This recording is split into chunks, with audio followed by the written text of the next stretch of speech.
Welcome to Season 3 of The Lifestyle Chase, and I'm your host, Chris Little. This podcast features high performers who have found a way to live their best life while balancing their health, wellness, friends, and family. To help this podcast grow, please share it on social media, rate 5 stars, tell your friends, and check out the past 140 episodes and counting. You can follow me on Instagram at Christian Little and at The Lifestyle Chase. Thanks for listening. Let's get started. So, welcome to The Lifestyle Chase. I am joined for the third time by Carl Paoli. So, for reference, he was on episode 71, he was on episode 89, and now we are on episode 146. So, what's life like for you right now? I know that you're kind of in the middle of a big move. Like, are you feeling stressed? Are you feeling at ease? Like, take me through that. Yeah, that's a great question. Yeah, first and foremost, thanks for having me. I'm excited. A three-peat. This is amazing. I love it. Yeah, I'm in the middle of a move. We just left San Francisco exactly a month ago, and we were on our way to Sweden. Supposedly right now I should be in Sweden, but due to the travel ban for U.S. citizens to get to Europe, it's become complicated. And although I have a Swedish passport, I can go. My wife, Tanya, cannot. So we're waiting for her residence papers to go through or for the travel ban to lift. So as it is right now, I am currently in Fresno, California, which is in the valley. It's right in the middle of the state.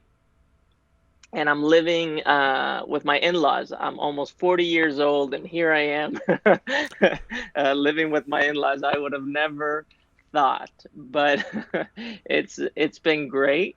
And 2020 has been a strange year, but a very revealing one. And this is just another one of those pieces where you're kind of in a little bit of limbo, but I see it as an opportunity to just continue to peel back the layers on the work that I'm doing, and having conversations like this, and just enjoying life, really. Well, that's the important thing. I mean, reflecting a little bit on what makes us who we are. And I know you've been doing a lot of handstands. I know you've been doing some running, lots of talks on Instagram Live. What are like 3 things that just kind of stand out to you that kind of like are unforgettable with what you've realized in the year 2020? Hmm. Something that is unforgettable is that we're going to die. Okay, death is upon us. And now, without being morbid, all that is just a reminder that uh, if we're here right now, this is what we have. And the question is, what are you going to do with this time? What are you going to do with the gifts that you're being offered right now? And how are you going to continue to use that as a stepping stone to move forward for as long as you can? And being able to see the world in those in that light, although I'm talking about something as dark as death may seem, is very empowering. It's very liberating, and it just gives you a refreshed view on life every morning when you open your eyes. So that's definitely unforgettable. When it comes down to like the move and everything that you did, like I mean, we can get super philosophical, and then we can also talk about like real life like obstacles. Like I mean, um moving trucks, all these different things, like things not going according to plan. Like how do you stay positive through those obstacles, like just as a regular human being that has things go wrong? Yeah, I think I've had enough things go wrong in my life, and have seen them unfold in ways that were even better than what I was expecting them to be, that I can live or be in a moment of chaos and know that this too shall pass, that this is going to unfold however it has to unfold. And if I can treat it as something that is a lesson and is only temporary, and this kind of goes back to the unforgettable part of this podcast in this year, which is there will be an end, things just become a little bit easier. And I can give you an example of this. The 24 hours before we were going to leave our apartment in San Francisco, I get a message from the company that I had rented the moving truck from. I didn't have movers, I had family coming in, and it was a fun thing. Anyways, I had this truck rented, and I get a message, and it says, pickup is 300 miles away from where you live. And I was like, 300 miles away? That means I would have to leave right now, drive 600 miles to get the truck. And anyways, time wise, it just did not work. And I called the company and they said, no, this is the only truck available. Everybody's moving this time of the year. And that's all you can do. So I talked to my wife and we started looking for new trucks and other options. We couldn't find anything. In the middle of the chaos, I told my wife, I said, I'm just gonna jump in the shower and just rinse off. And she's like, right now? You're gonna shower right now? I was like, yeah, I just need to take a shower. So I jumped in the shower, and as I was showering, it hit me in that moment. I was like, oh wow, you know what's gonna happen? We're gonna get a better truck at a better rate and more convenient in pickup. 40 minutes later, I'm doing stuff around the house, and we get a call from a company that we had contacted saying, hey, we got a truck. It's bigger, it's better, more accessible. It's right here in the city, and it's half the price. And I was like, there you go. Sometimes when you look at the positive side of things, you receive a little gift on the other end. And you can call that synchronicity, you can call that coincidence. It doesn't matter. Just the fact that it happened is something that is fun, and to look back at that chaotic moment and know that we came out on the other side okay, it's just cool. And it just kind of gives you this hope that in the future, if something chaotic happens, maybe there's a positive outcome, a better outcome than we planned on the other side. Well, and I mean, there's value to stopping and taking a long shower to just be like, all right, like, here's our situation. How can we see this positively? And just, I mean, if a person goes into a situation thinking that they're going to have negative outcomes, they're probably going to have negative outcomes. But if they go into their situation thinking that they're going to have positive outcomes, there's a better probability that positive outcomes would occur. Hmm. When you looked at your year in January, like, I know in our past conversations we've talked about how your career has been evolving, how like your passions are shifting and changing, and like every day is a new day with anybody. Have you found things have evolved from January until now with like perhaps like your passions or your why or your goals or business or anything like that? Yeah, very much so, actually. In January, I started the year thinking, okay, I am taking a break from teaching seminars, movement seminars, and I'm just going to step into this next thing, whatever it may be. And the plan was to get into the lifestyle coaching a little bit more and start teaching little workshops and have that lead to whatever it had to lead to.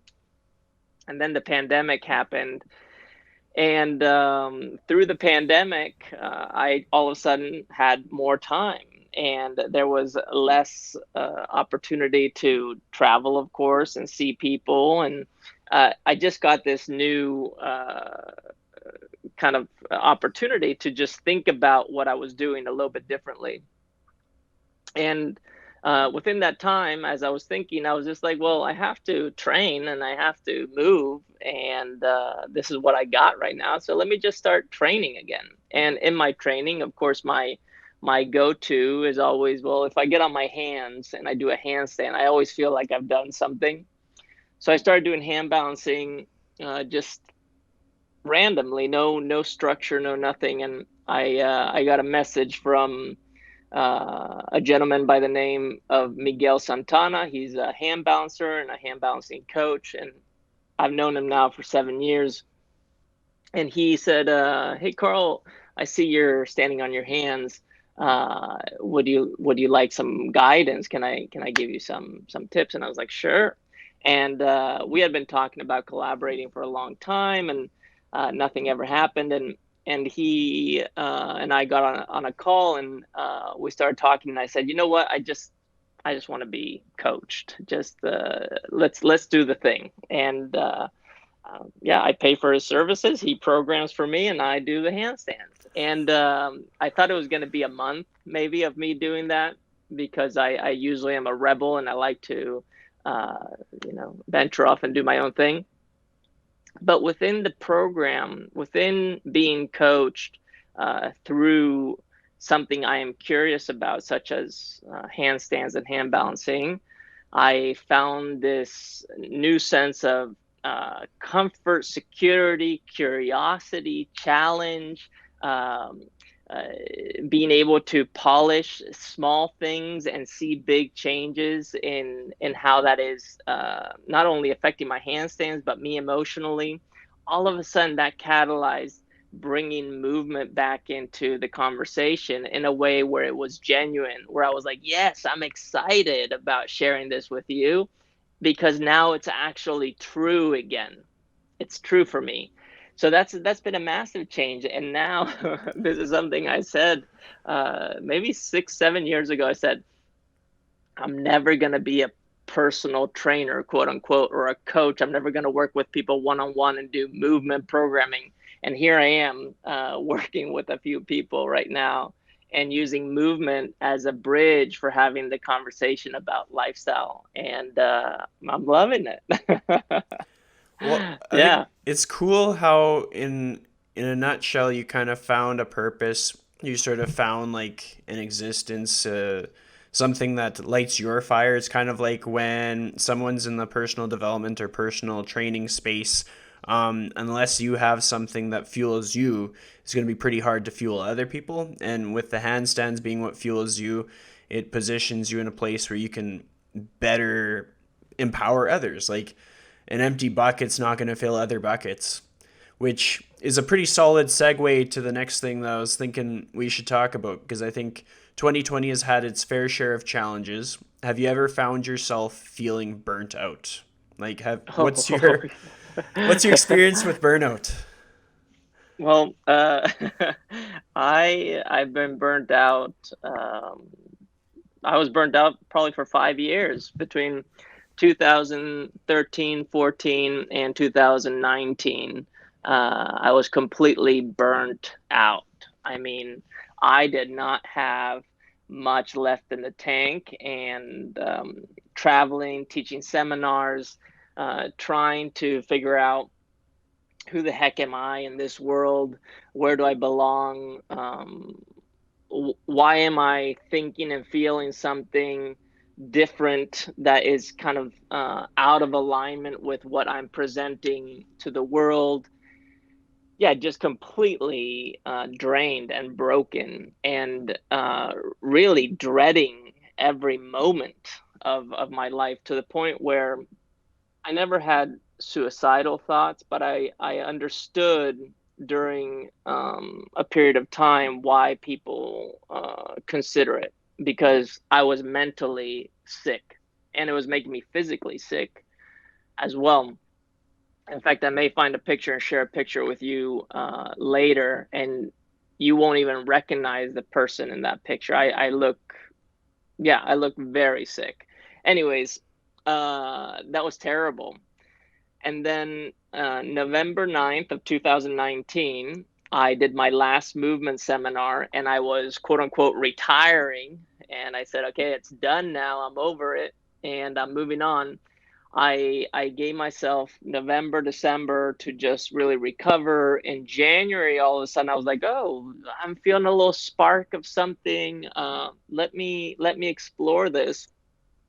And around February, I went to Singapore, and I had an amazing trip there. And I don't know if we spoke on the podcast during that time, but I taught a lifestyle workshop. It was awesome. And then after that, the pandemic hit, and we were done.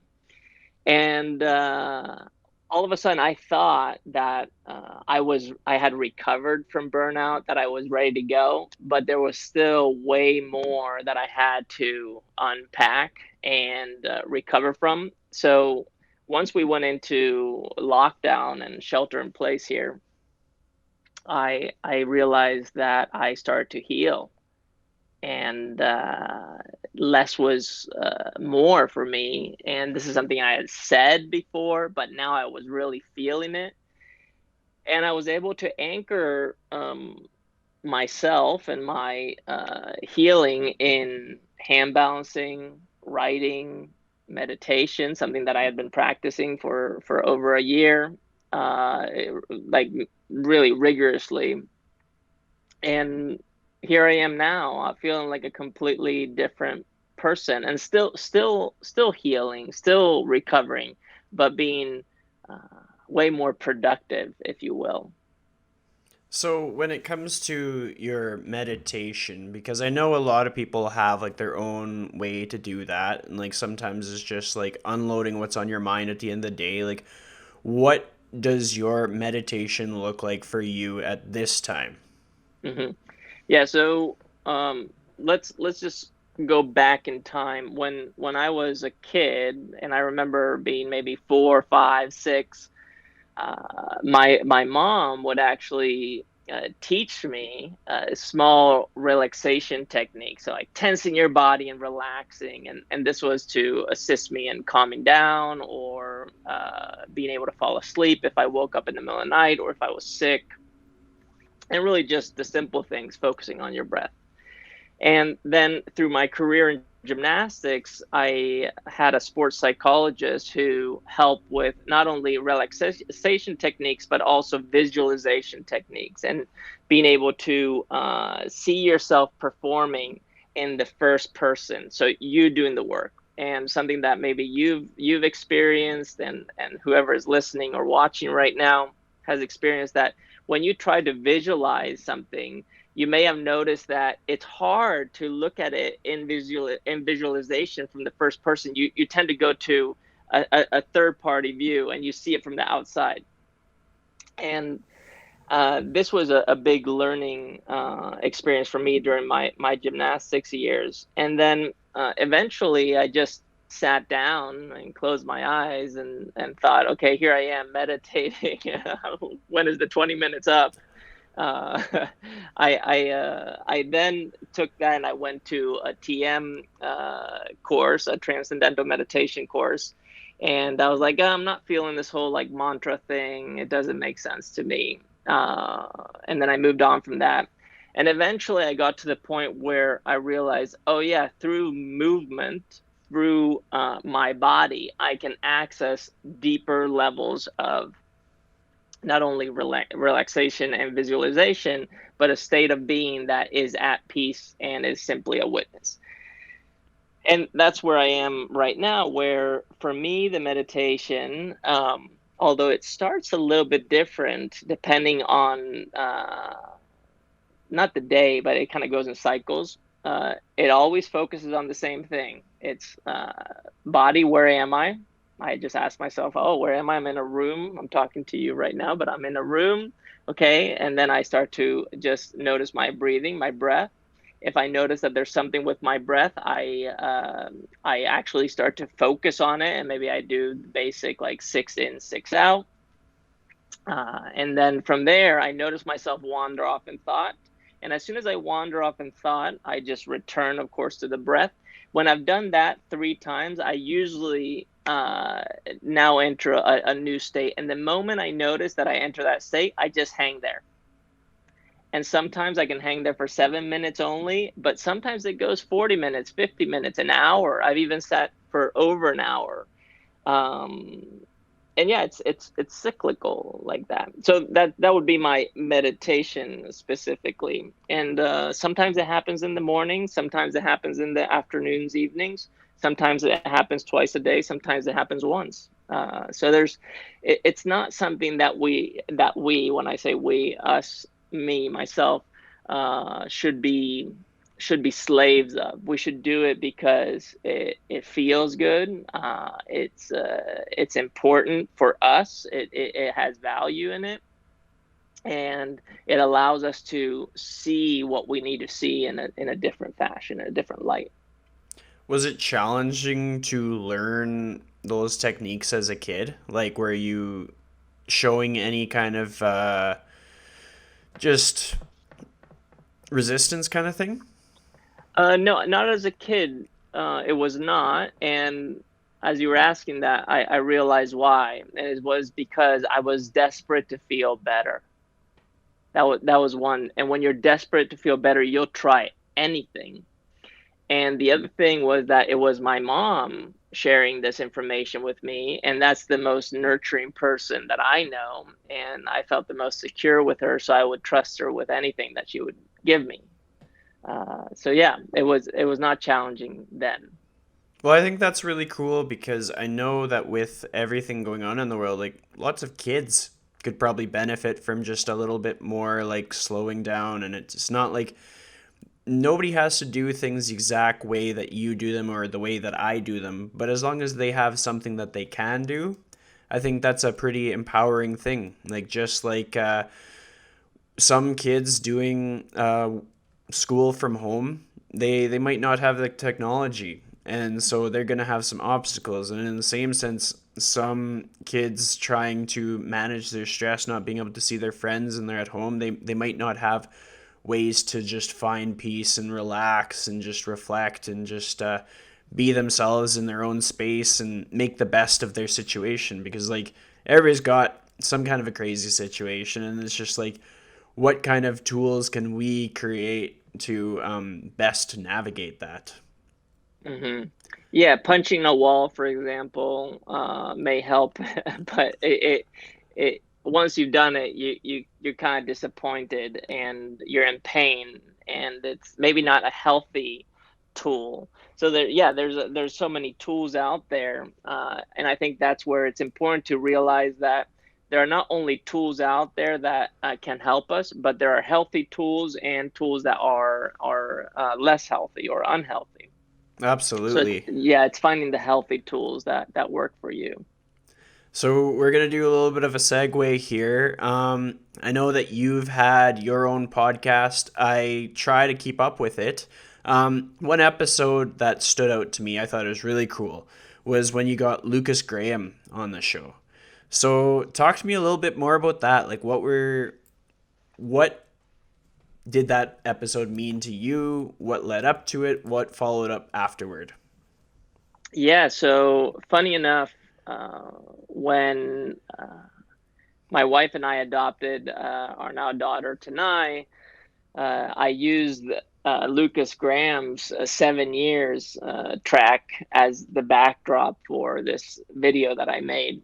And a year later, my friend and colleague Daniel Severin Peterson in Denmark got an opportunity to start working with him as his personal movement coach. And we developed a relationship, and we just started connecting online. And he was going to be in San Francisco to he had a concert. That's what he was doing. Yeah, so he had a concert in San Francisco, and I said, hey, well, while you're out here, would you like to be on the podcast? And he's like, yeah, would love it. So he jumped on the podcast, and we had a great conversation. And the experience was cool. It's just cool to connect with somebody who has created something that you have experienced in such a deep and emotional way. And the biggest realization is that although I admire him and I think he's extremely talented, he is a human being. He is flesh and blood, just like you and I are. And he walks the same planet. He breathes the same air. He simply has a perspective and a skill set that allows him to do what he does. And I admire that. And I also find great comfort in knowing that he is a guy just trying to figure it out. I think that is something that hopefully people hear loud and clear. Like, as a podcast host, I have enjoyed being able to have conversations with so many different people. And the value in it is understanding that, like, there's people across the street, there's people at the park, there's people at the gym, like, there's all kinds of people where you can get the exact same magnitude of, like, perspective and value. Like, when we place less emphasis on, like, a person's popularity or their achievements or their awards or their accolades, like, when we just learn to appreciate what we have in our midst, we get so much more out of life. Yeah, yeah, I couldn't agree more. And that's something that he actually does really well when he's home. He is part of his community, and he yeah treats himself as another member of society, and I respect that highly. So, from what I've gotten to know about you, to some degree, you're definitely an empath. I don't know, like, if you're like a super big empath or like a controlled empath. Like, some of us can be empathetic to a fault, and some of us can be empathetic to the degree that we can still have our boundaries and we're not going to like run ourselves into the ground. But the point that I'm getting at is with the lockdown or COVID, like, you have so many friends within the fitness industry who had gyms. There was so much uncertainty. Um, what was your experience like in supporting people? Like, I know that you were on your Instagram feed quite frequently, offering support. And with so much being out of your control, with so many friends from your experience in coaching within like the CrossFit space, what was that experience like for you? Yeah, that experience was a reminder that once again, we don't really find the solutions to our problems out here in the world. That these are just questions and markers that allow us to seek some introspection and find the solutions within so we can reflect them back out. And in my journey through 2020, offering to support as many people as I could, I noticed that I didn't have to say anything. I just had to show up and listen. And if they wanted some advice, I could give them the advice. But most of the times, I would say 99% of the times, they would not follow that advice, and they did perfectly fine. So my advice is really not the part that is of value, rather the part of value is the one where you can just hold space or allow for somebody to begin the process of introspection and be there with them when they do that. And that's been yeah just really powerful. Well, I think that's cool because I've experienced a lot of scenarios where a friend just listening was one of the most powerful things that they could do. And I've known some other people have had shared experiences where they thought that they were going to have to like fix somebody's vehicle or like save their house or something, but no, they just needed to be there for someone and just hold space and listen to them. Hmm.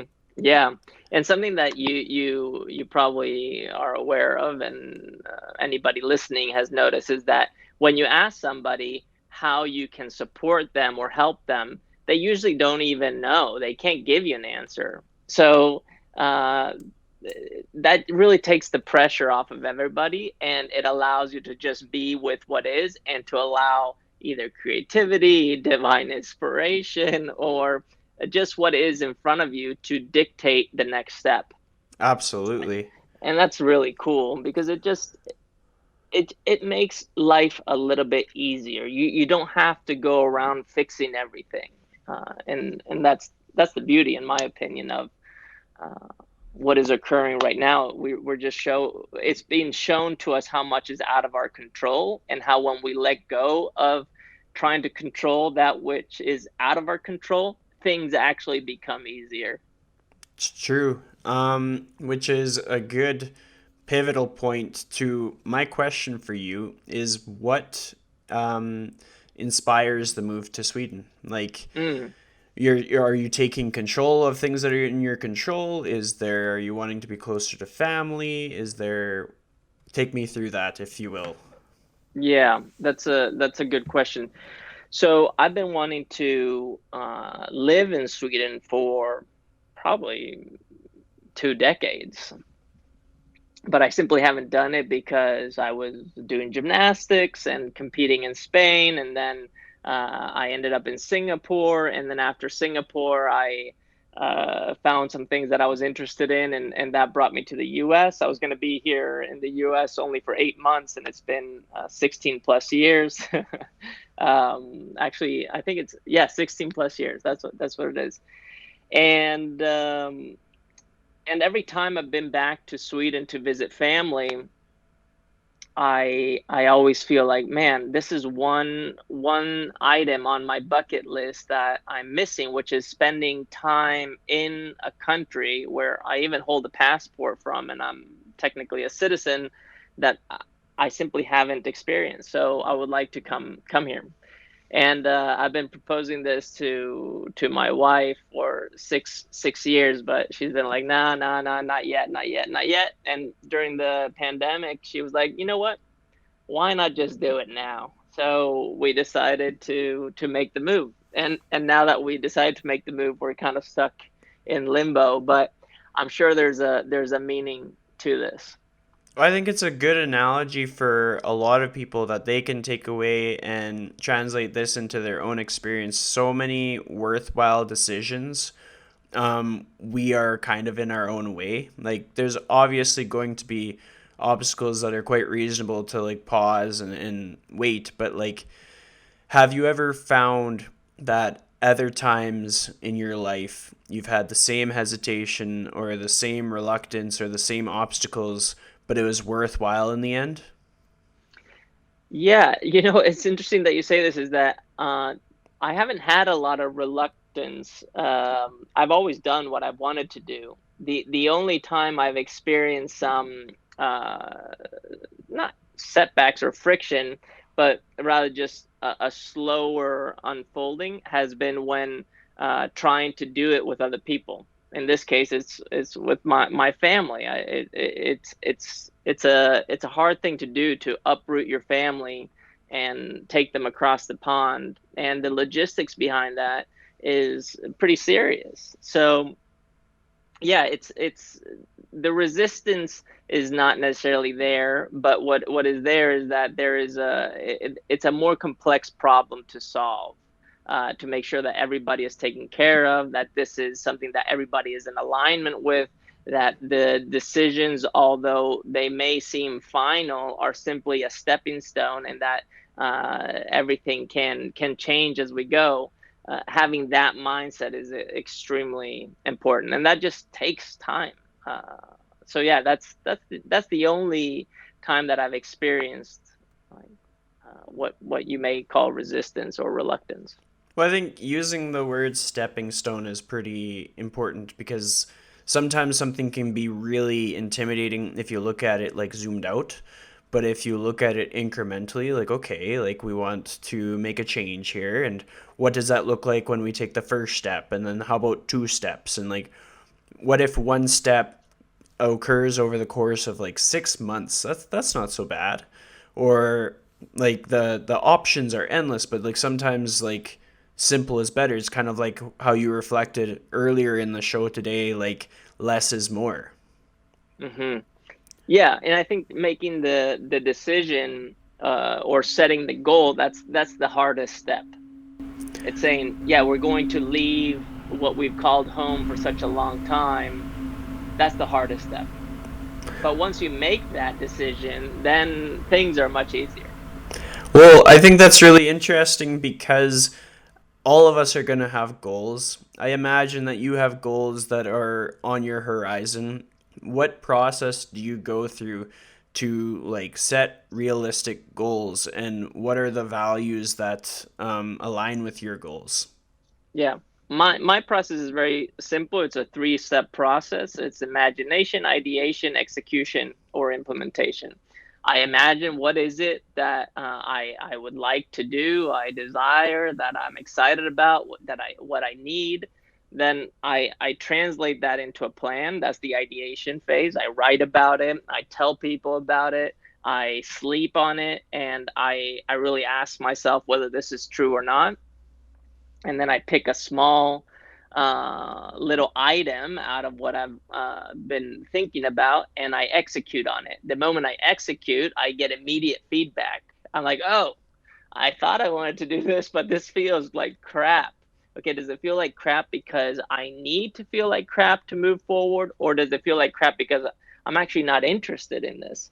And then that feedback allows you to go back to the ideation, back to the imagination, and all I do is just recycle this. And in order to make it work for me, my imagination can be happening in a meditation, for example. My ideation can happen in my journaling or in talking to you. My execution happens by saying, today I'm going to try to do XYZ, and going out and tackling it.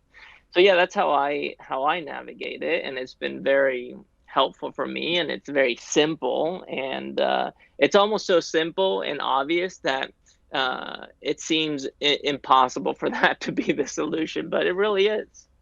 Well, it's true. I mean, a lot of things are quite simple. Like, I mean, with nutrition, it can just be like your energy balance, calories in, calories out. With fitness, it can just be like structuring your program and working out like 4 or 5 days a week and following the plan. Like, a lot of solutions are simple, and then it's just about how do we deliver on them? How do we go through that despite everything else that goes on?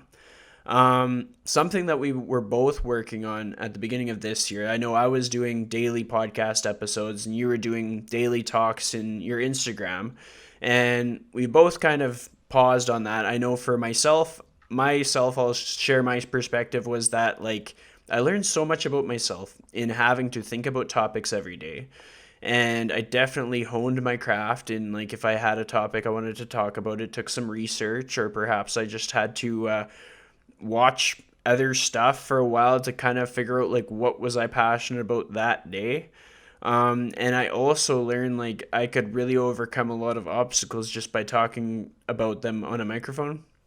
But then Hmm. I realized like I can still get the value that I will get from this in implementing this practice just in my lifestyle. And so I moved on from that so that I could focus more production quality on to the in-person episodes. So then we're going to turn the table over to you. What was your journey like? Like I was watching your daily talks and I was like, these are cool. Like I enjoy these, but what was it like from your perspective? Yeah, I think I experienced something very similar to what you experienced. For me, though, there was a pivotal moment. I was doing these daily check-ins, and I did them until I think it was February 6th or 7th, when I jumped on a plane to go to Singapore. And I went to Singapore, and I taught a workshop there, as I said earlier. But I was also visiting my family, and I realized when I was there, I wanted to be fully engaged with my family. So I told the camera, I said, I'm not going to be doing these until I get back. And when I got back, I started doing them again, but something was shifting inside of me. I realized, wait a second, there's something else here that is important to share, but it's going to require you to be a little bit more introspective. And in that very moment, um, the pandemic really started to break out, and they said, okay, shelter in place is most likely going to happen. So that's when it changed, and we left San Francisco at that time. And although I continued to do the check-ins, they didn't happen daily. And one of the reasons was because although I knew it was important to have a structure and a commitment, I knew that speaking to the camera or sharing a thought process without substance was not going to be worth it, and I wanted to really focus on quality. And then they just kind of faded away. And in my head, I was like, oh, I'm not capable of delivering quality content. I'm just, part of the noise that is on social media. And that was part of what I was wrestling with. And now I'm kind of on the other side, and it feels good to be where I am, and I'm super glad I did that. But I'm also glad I transitioned out of it. Yeah, I mean, I have a shared experience in that sense, but it also kind of reminds me of how you talked about like visualization and like I use visualization with my clients in the gym. Like they could have lifted a weight last week that's the same as what they lifted this week, and maybe something was off, like they just had a bad day, and I talked to them about visualizing it coming off the ground. I'm like, I know this sounds ridiculous, but in your mind, you have to be able to see the weight leaving the ground in order to get the weight off the ground. Because if you see the weight not leaving the ground, very likely it won't. And I like how you talk about just like the noise in social media, or just the noise in the world. Because while there is a lot of noise, there's an unbelievable amount of noise. And also with the context that we deliver, there has to be some purpose or just something beyond just like mind numbing banter.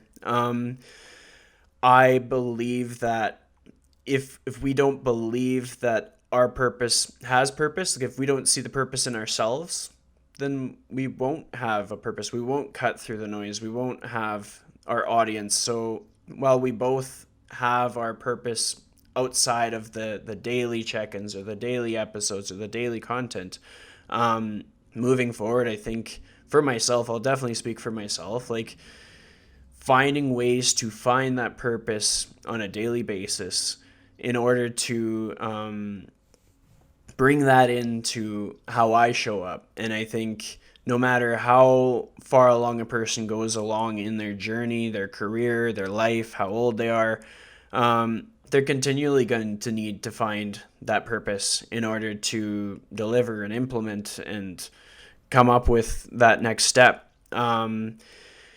What are your thoughts on that? I definitely threw some garble your way. So what's your response? Well, there's a lot to unpack there, but let's talk about the noise.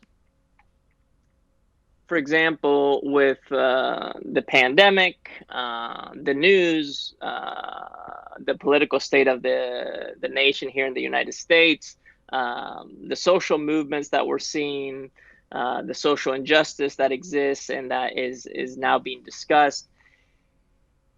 It is so confusing at times if you're scrolling through social media, because you don't really know where is the truth, where is the truth of the truth, and also what is the source that truth is coming from.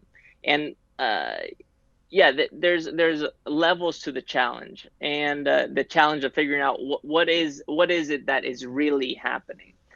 And it is very easy to succumb to this notion that, oh yeah, there's injustice here. I see that. I feel that. I feel like I need to address it, but I don't have the tools to do it right now. But my friend is doing it. This person is telling me I need to use my platform, so I'm just gonna do it. And then all of a sudden, you enter into contributing to potentially something that is very positive, is needed, is a conversation that we have to have, but you're doing it in a state where you're unaware of what is true to you in the process of contributing. And that is the noise that comes from outside, and the noise inside of you not allowing you to see not allowing you to see the forest for the trees. And that is a big problem, is we simply are not aware of how influenced we are by other people, ideas, technologies. And we need to become a little bit more mindful of that. Now, I don't know if you've seen the movie, the Social Dilemma yet, but that's a great example. It's kind of like, it doesn't matter how smart you are, how aware you are. This technology that we're using to share what is happening, the truth, is so smart that it will capture you and make you behave in ways that are not yours. It will control you, so to speak. And although this is very dark to think about it this way, this was happening before we had this technology too. So in my experience throughout this year, I've really had to let go of everything that people are saying and how they're saying it, to really ask myself, what is true from where I stand? And as I sit here with my truth, where is it that I have arrived at a perspective or understanding that may be more complete? Right? So, as a white man, I can think, see things completely different than a person of color in the United States or other parts of the country or other parts of the world. And where do I need to educate myself, learn more, see from a different perspective? And now, where do I source that information from? Where do I get that information from? And that becomes the practice, is actually finding the sources, doing the exploration, and doing it from a perspective of curiosity to feed that part of you that is incomplete. And only once you have been fed with that information that you needed, then be able to speak at a level that can add value to people in a way that doesn't tell them what to do, but allows them to see what they need to tell themselves or ask themselves what to do. And that is tiring, and it's tough to do, and it's complicated, and it can be problematic because the clock is ticking. You need to say something now. This is happening now. Well, what if you don't have what if you don't have anything that's constructive to say? Isn't it better to maybe take a different approach? And sometimes the answer is yes, and sometimes it's no.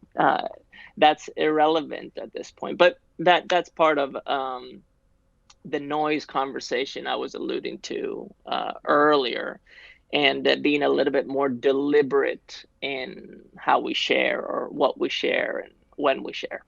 Well, I like that. That was a good summary for something that I think is a lot on a lot of people's minds, no matter where they're at with their thoughts or what direction they're intending to go. It's just there is so much going on. And one thing that I think everybody can benefit from, which we can both relate to, is just making time, making space to have regular conversations with like a broad selection of different human beings. Like in so many instances, I've befriended people who have completely different life experiences to me and learned so many new ways to gather information, or learn so many new ways to interpret my environment, or just really, it's almost like training your empathetic muscles. Like you're not going to understand someone else's experience if you haven't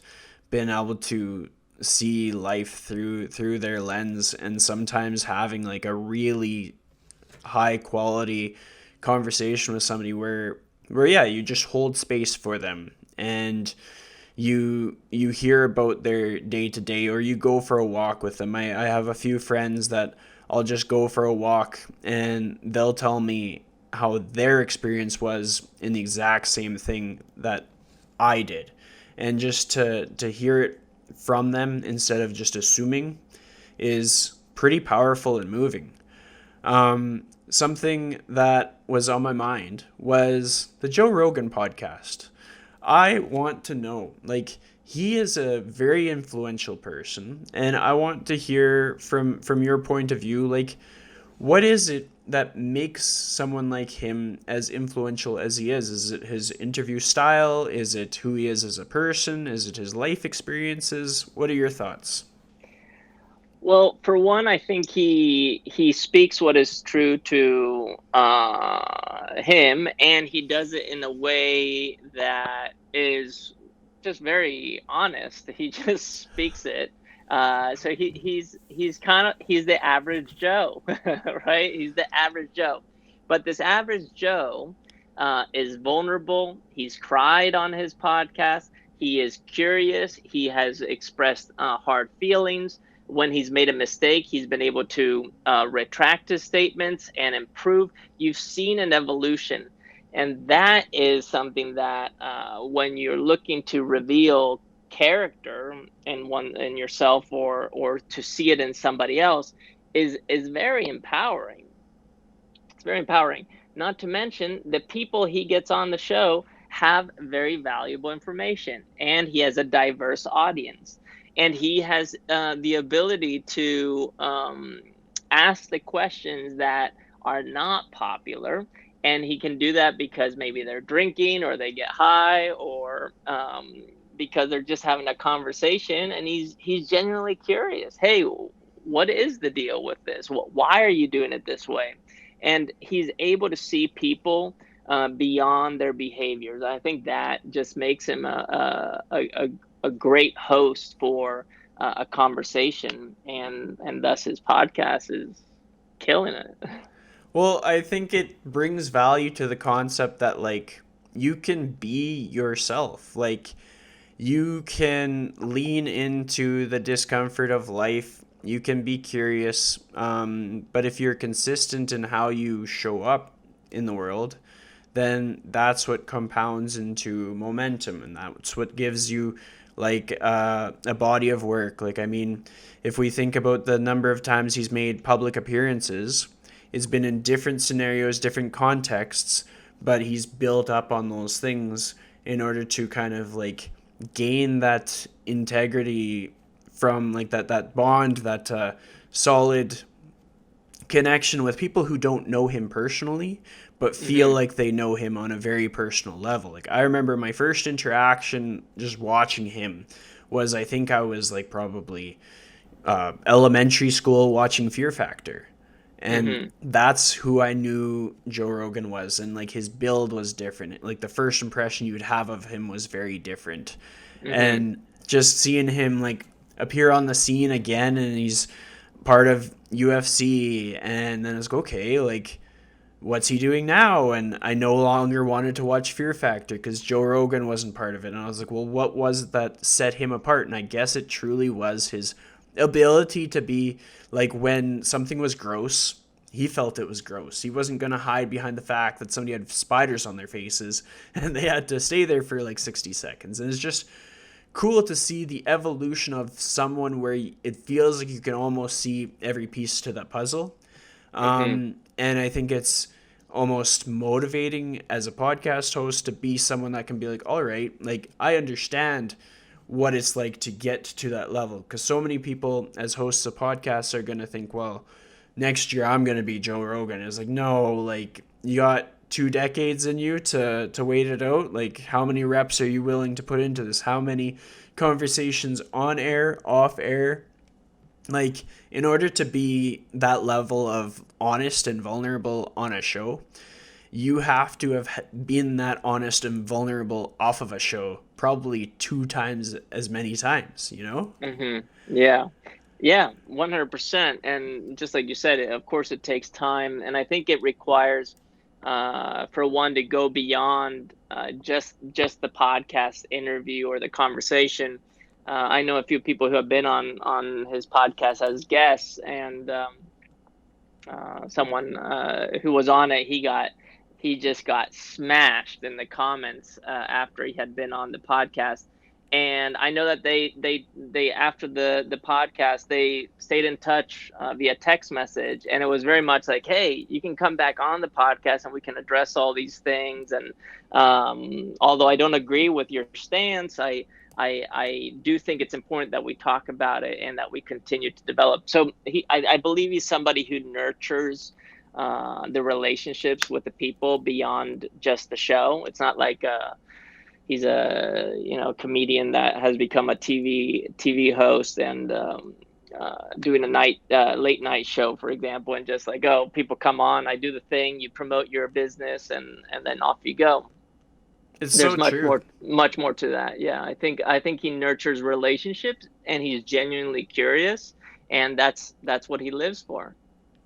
Well, I mean, I think that's important for business, for life, with clients. Like if you have 5 clients, treat them like you have one, like each individually. Treat them like they're your only client. Check in with Hmm. them, see how their day was, and just with life. Like I mean, it's like you said, we're all gonna die. Like, Hmm. and so what are the important things that you've got to do with your inner circle? Like, are you checking in with like the kids in your life that need support, the elderly, the people, your mentors, your mentees?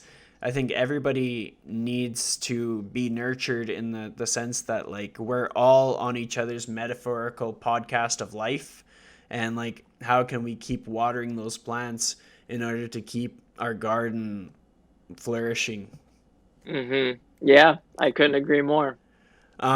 So going into the months to come, like where is your headspace? Like if we opened up the thoughts in your mind, like what is your trajectory? Like I know I'll share some of mine. Like we're at the start of October and I'm thinking to myself, I want to start training a few more clients and I want to start training a few more online, but at the same time I am self-aware to know that I need to carve out time to be able to enjoy like life as it is now. I'm a 28-year-old. I have sights to see. I have things to enjoy. So what does that look like for me? And so in order for me to implement that, I need to like have a bit more structure to plan things out in my calendar. So I've shared that with you. What is your next month looking like? Yeah, I'm going to continue to train, and I'm going to continue to work with people that I'm coaching right now. But I'm also writing a lot, so I am allowing myself to spend more time writing and reading. And I feel like I have another book in me. It may take some time to get it out, but I'm starting to really bring it out and being deliberate about it. So that's part of it. And then the other part is I don't know if I'm going to be in the US or in Sweden or in Spain in the next couple months. And so, yeah, I may be here in the US for a while. And if so, well, I'll figure out what to do with my time here. And if I go to Europe, I'll figure out what to do with my time there. I honestly, right now, my trajectory is just focus on developing yourself, assist as many people as you can, where you can, and enjoy the ride. That's Absolutely. that's what it is. With your book, I know I have a copy of it myself, but like, is it still selling quite a bit of copies? It does sell some copies. Yeah, I every 6 months I get my little check and royalties on the book, and there it says how many copies I've sold. It's not anything that's crazy, but a couple thousand sell, so that's good. And I don't know what the total sales are. I would have to check in with my publishing house, but every time I talk about it, it spikes. And I mean, every other day I'm getting, maybe every day almost, because sometimes I get multiple messages from people who are reading it. They took a picture, they're asking me a question. It's a thing that lives on forever, so it's really cool.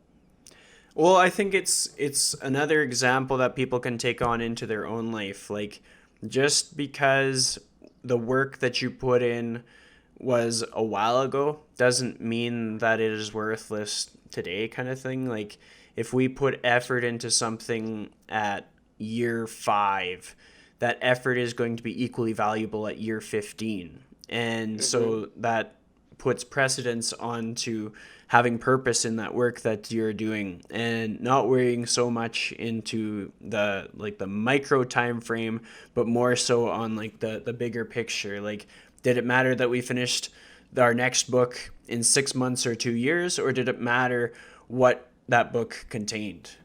Yeah, it's all about the value that's inside, and the time is completely irrelevant. And I just don't know what I'm gonna accomplish in this lifetime, but I'm gonna try to accomplish anything that can be of value. And as much as it is of value to others, it's really a value to me because I'm here processing information, trying to learn lessons, and trying to free myself from whatever I'm trapped in. And yeah, like producing a book or having a body of work or being an athlete and producing results, it's all part of that same process. For sure. With the second book that you allude to, do you have inspirations to what it would be about? Mm, yeah, I mean, it has to do something with the principles of moving. And when I'm talking about movement, I'm not just talking about physical movement, but also mental and emotional movement, and what that even means and why we should care. And the part that I would like to really emphasize is the importance of living in between the philosophical aspect of our lives and the practical. And it's really being able to navigate that line, that's the line that creates the contrast. And the more we can explore the practical and the more we can explore the philosophical, the more sense that line makes. And that's what I want to share with people. And my hopes is that if people read the book, it's not another self-help book or another manual. It's more so just um, a stream of conscience that allows people to do the same thing for them. It's kind of like me holding space for people this year. It's like, it doesn't matter what advice I give you, you're not going to follow it. And if you do, it's not going to be to the T. It's going to be your own thing. It's just encouraging people to do something about what they have, and this just being another piece that they may encounter that says, yes, this is me, this is who I am. I'm so glad I got to experience that. And I want to share that by taking everything that I actually wrote in the first book, which there's a lot of information there, unpacking it and really focusing on the principles behind it. I think that's awesome. And I saw in your story how you were like reflecting on like how things were written in the first and how you would rewrite them or just reflections that you had. And I think that's the cool thing with social media. I'll use Facebook as an example, seeing Facebook memories and just being like, oh, there were some consistencies and this is what we learned in the last 5 years, 4 years, 3 years, 2 years. And Yeah. there's merit to journaling for that exact purpose, being able to open up a book and go back to 2019 and see, okay, we were struggling then too, and it wasn't a pandemic, and we made it out okay, and we're going to be all right, and this is what helped us, and this is what we remembered. Exactly. So when people are looking to connect with you, are you mostly social media, or are you still using website, or what's the best way? I think social media right now is the number one way to connect. People mostly reach out via Instagram or Twitter lately, and that's been the way that people are connecting. And then people find my email online and they maybe drop me an email. Yeah, most people that are reaching out, they're either seeking coaching, a collaboration, or they're inviting me to be on their podcast, which I love. This is like the favorite thing for me to do. I'm like, oh yeah, podcast, I'm in. Collaboration, that's a little stickier. And then Definitely. coaching, of course, it's all about wherever I want to invest my time, and if the people are kind of in the right place, then I work with them. Well, I think it's funny that you bring up collaboration because I mean we're all getting just endless messages about collaborations. But putting that aside, lately for my guests, I've been having my guests put out a challenge for the day, something for my audience to respond to take action, to implement change. And so essentially, how it'll be formatted is you will just say your challenge for the day is, and then just put it out there. Interesting. Um, yeah, I wish I had prepared for this one. There's so many things we could do, but a challenge for today. Let's just make it super easy. If you've never done a handstand, uh, explore for 5 minutes what it would look like to get into a handstand. Do this safely, of course, like practice with a wall or have a friend hold your legs or something. If you can do a handstand, just spend as much time as you can in a handstand for throughout the duration of a 5 minute period. So if you can get 10 seconds there within 5 minutes, then that's great. You did it. I love it. I mean, I think as long as the person doesn't have too big of a build, like they could definitely benefit from that. You'll be surprised of who has done a handstand around me. Yeah, Oh, definitely. Well, I mean, I'm friends with a lot of big power lifters, and I've seen some of them still be able to pull it off. So, I mean, that's amazing. if their heart's in it, they can make it happen. That's Um, right. and that essentially is the summary of our episode for today. So, I'd like to thank you so much for joining me. And yeah, hopefully people check out the past episodes, episode 71 and episode 89, where the prior appearances to get a little bit more context. But thank you so much. Thank you for having me. What a pleasure.